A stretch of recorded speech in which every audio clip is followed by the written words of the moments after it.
দেশের ৬ বিভাগে ভারী থেকে অতি ভারী বর্ষণের আভাস দিয়েছে আবহাওয়া অধিদপ্তর। অতি ভারী বৃষ্টির কারণে এসব অঞ্চলের কোথাও কোথাও সাময়িক জলাবদ্ধতা সৃষ্টি হতে পারে। বিশেষ করে চট্টগ্রাম বিভাগের পাহাড়ি এলাকায় ভূমিধসের ঝুঁকিও রয়েছে। বৃহস্পতিবার সংস্থাটির এক সতর্ক বার্তায় এই তথ্য জানানো হয়।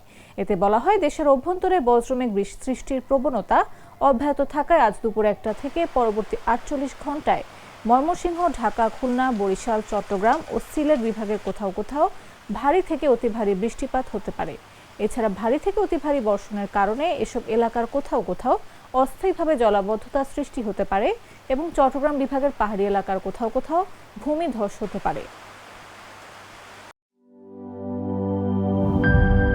নায়াসিনামাইড ও স্যালিসাইলিক সমৃদ্ধ লিলি ফেস ওয়াশ যা ফেসের ডেড স্কিন সেল দূর করে দেয় দ্বিগুণ ফাস্টার ব্রাইটেনিং।